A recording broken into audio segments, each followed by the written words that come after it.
এক বাটি সাবুদানা গরম ফ্রাই প্যানে দিয়ে দিন, আর তার মধ্যে দিয়ে দিন ওই বাটি মাপেরই 1/4 বাটি বাদাম। তারপরে বানিয়ে ফেলুন অসম্ভব টেস্টি রেসিপিটা। গ্যারেন্টি দিয়ে বলছি, একবার দেখলেই যে কোনো উপবাসের দিনে আপনারা এই রেসিপিটাই বানাবেন। চলুন তাহলে বানাই। আমি একটা ফ্রাইং প্যান বসিয়ে দিয়েছি, আর এখানে হাফ বাটি মতন বাদাম রোস্ট করতে দিয়ে দিয়েছি। গ্যাসের ফ্লেমটা মিডিয়াম টু হাইতে রেখে সামান্য একটু রোস্ট করে নেব। তারপর ওটা সরিয়ে রেখে এক বাটি মতন সাবুদানা দিয়ে দিয়েছি। সাবুদানাটা খুব বেশি ফ্রাই করব না, একটু কাঁচা ভাবটা চলে গেছে যখন, তার ভেতর দিয়ে দিচ্ছি বাদামগুলো, দিয়ে দুটোই একসাথে একটু ড্রাই রোস্ট করে নেব। সাবুদানার কালার চেঞ্জ যাতে না হয় সেদিকে খেয়াল রাখতে হবে। এবার এটাকে ঠান্ডা করে আমি একটা মিক্সার গ্রাইন্ডারের ভেতর দিয়ে দিয়েছি। অসম্ভব টেস্টি আর হেলদি একটা রেসিপি আজকে তৈরি হয়ে যাবে। যদি কোনো উপবাস থাকে তাহলে কিন্তু আপনারা এই রেসিপিটা বানিয়ে খেতে পারেন। ফাইনলি গ্রাইন্ড করে নিয়েছি, দেখুন একেবারে মিহি হয়ে গেছে। তাও এটাকে আমি একটা ছাঁকনির মধ্যে ছেঁকে নিচ্ছি, যদি কোনো লাম্পস থাকে সেটা বেরিয়ে যাবে।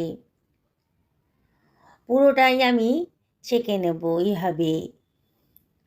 সাবুদানার অনেক রেসিপি তো আপনারা খেয়েছেন, আজকে আমার মতন করে রেসিপিটা বানিয়ে খান। হয়ে গেছে পুরো ছাঁকা।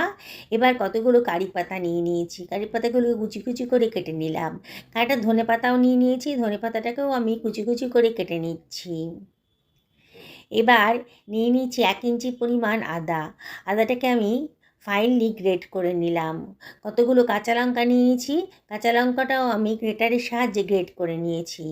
এবার এই গ্রাইন্ড করা সাবুদানার ভেতরে দিয়ে দিলাম কুচনো আদা, কারি পাতা কুচনো, ধনে পাতা কুচনো আর কাঁচা লঙ্কা কুচনোটা, পুরোটাই সব কিছু দিয়ে দিলাম। দুখানা আলু সেদ্ধ করে রেখেছিলাম। এই সেদ্ধ করা আলু দুটোকে আমি খোসা ছাড়িয়ে গ্রেটারের সাহায্যে গ্রেট করে নিচ্ছি।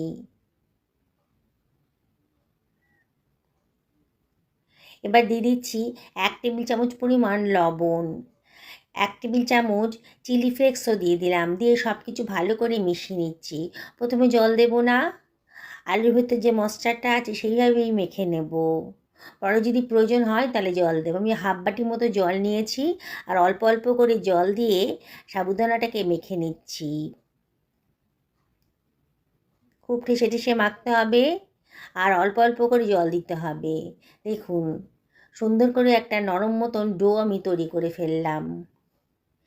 এবার এর ভেতর দিয়ে দিচ্ছি 1 টেবিল চামচ সাদা তেল। তেলটা দিয়ে আবারও সুন্দর করে এটাকে মাখিয়ে নিচ্ছি একটুখানি। একটু নরম করে মাখতে হবে, সাবুদানা কিন্তু অনেকটাই জল সোক করে নেবে। এবার এটাকে ঢাকা দিয়ে সরিয়ে রাখবো। আমি 5খানা মাঝারি সাইজের টমেটো নিয়ে নিয়েছি, আগে থেকে ধুয়ে পরিষ্কার করে নিয়েছিলাম। টমেটোগুলোকে আমি কেটে নিচ্ছি। একটা ফ্রাই প্যান বসিয়ে দিয়েছি, তার ভেতর দিয়ে দিয়েছি 1 বাটি পরিমাণ জল। এবার টমেটো কুচনোগুলো দিয়ে দিলাম। 1 ইঞ্চি পরিমাণ আদা কুচি করে কেটে রেখেছিলাম, দিয়ে দিলাম। এবারে আমি দিয়ে দিচ্ছি কতগুলো রসুনের কোয়া, কতগুলো শুকনো লঙ্কাও দিয়ে দিলাম। দিয়ে এগুলো সব ভালো করে মিশিয়ে নিচ্ছি। গ্যাসের ফ্লেমটা হাইতে রেখে খানিকক্ষণ রান্না হতে দেব। মিনিট 5-6 হাই ফ্লেমে রান্না করে নিতে হবে। দেখেই মনে হচ্ছে টমেটোটা কিন্তু অনেকটাই নরম হয়ে গেছে।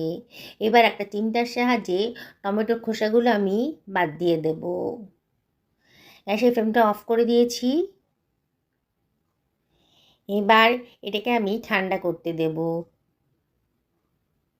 জলটা সরিয়ে রেখে টমেটোটাকে আলাদা করে নিয়েছি।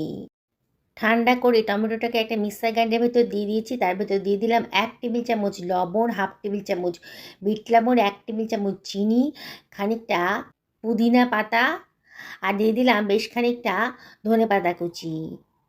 এবার টমেটোর যে জলটা ছিল, সেদ্ধ করা জলটা, সেখান থেকে 2 টেবিল চামচ মতো জল দিয়ে এটাকে আমি গ্রাইন্ড করে নেব।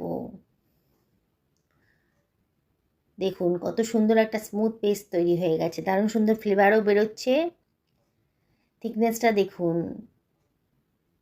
আপনারা যদি মনে করেন একটু বেশি পাতলা রাখবেন তাহলে আর একটু টমেটোর জল দিতে পারেন। আমার মিনিট 15 হয়ে গেছে। সাবুর ডোটা রেস্টে রেখেছিলাম, আবারও একটু ঠেসে ঠেসে মেখে নিচ্ছি। এবার এখান থেকে একটা লেচি কেটে নিচ্ছি। আমরা নর্মাল যে রুটি খাই সেরকম একটা লেচি কেটে নেব। এবার আটা দিয়ে এটাকে আমি বেলে নিচ্ছি। আলতো হাতে এটা বেলতে হবে, সাইডগুলো ফেটে যাচ্ছে, তাই হাত দিয়ে সাইডটাকে একটু ঠিক করে নেব, তাহলে দেখতে সুন্দর লাগবে। দেখতে সুন্দর লাগলে পরে খাওয়ার রুচি বেড়ে যায়। আবারও আলতো হাতে এটাকে বেলে নিচ্ছি, আবারও হাত দিয়ে শেপটা ঠিক করে নেব। এভাবে বানাবেন, দেখতেও সুন্দর লাগবে। দেখুন কত সুন্দর দেখতে লাগছে। আপনারা ইচ্ছে করলে একটা বড় কৌটোর ঢাকনা বসিয়েও কেটে নিতে পারেন, তাহলেও কিন্তু দেখতে ভালো লাগবে। আমি আজকে এইভাবেই বানাচ্ছি। দেখুন বানানোটা কিন্তু একেবারেই সোজা। অল্প চাপ দিয়ে একটা লেচিকে গোল করে বেলে নেবেন, সাইডটা হাত দিয়ে একটু ঠিক করে নেবেন।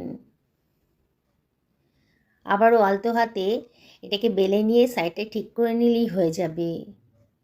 এইভাবে সমস্ত পরোটাগুলো আমি বেলে নিলাম। একটা ফ্রাই প্যান গরম করতে দিয়ে দিয়েছি, তার ভেতরে দিয়ে দিলাম একটা পরোটা। এবার মিডিয়াম টু হাই ফ্লেমে রেখেছি। এপিঠ ওপিঠ খুব ভালো করে শুকনোভাবেই আমি সেঁকে নিচ্ছি। দেখুন, দেখেই মনে হচ্ছে যে এটা ভালো মতন সেঁকা হয়ে গেছে। তখন হাফ টেবিল চামচ মতো তেল আমি ওপরে থেকে ছিটিয়ে দিলাম। এবার উল্টে নিয়ে আরও হাফ টেবিল চামচ মতো তেল দিয়ে দিচ্ছি। এক একটা পরোটা ভাজতে আমার 1 টেবিল চামচ মতন তেল লেগেছে। খুব অয়েলের ব্যবহার করার প্রয়োজন নেই, অল্প অয়েলেই কিন্তু এটা তৈরি হয়ে যাচ্ছে। আপনারা যদি মনে করেন অয়েল ছাড়া খাবেন তাহলেও খেতে পারেন। দেখুন একটা পরোটা আমার ভাজা হয়ে গেল। এভাবে বাকি পরোটাগুলোও ভেজে নেব। আপনারা যদি উপবাসের দিন এটা খান তাহলে আমি যে লবণ ব্যবহার করেছি সাদা লবণ, সেটা না ব্যবহার করে আপনারা সন্ধ্যা লবণও ব্যবহার করতে পারেন। আর যে যে জিনিস আপনার উপবাসের দিন খান না সেগুলোও অ্যাভয়েড করতে পারেন। সমস্ত পরোটাগুলো আমার রেডি হয়ে গেছে। আমি যে চাটনিটা বানিয়েছিলাম পুদিনা টমেটো চাটনি, সেটাও আমি সার্ভ করে দিচ্ছি। রেসিপিটা ভালো লাগলে লাইক শেয়ার কমেন্ট করতে কিন্তু ভুলবেন না। দেখুন কত অল্প সময়ের ভেতরে দারুণ স্বাদের একটা ব্রেকফাস্ট রেসিপি বলুন বা ডিনার রেসিপি বলুন তৈরি হয়ে গেল। দেখুন কতটা নরম তুলতুল করছে। বাড়ির বয়স্করাও কিন্তু খুব মজা করে খেয়ে নিতে পারবে। ভীষণই টেস্টি হয়েছে। আমি আপনাদের রিকোয়েস্ট করবো অবশ্যই একদিন বাড়িতে বানিয়ে ফেলুন। সুস্থ থাকুন, ভালো থাকুন, নমস্কার নেবেন।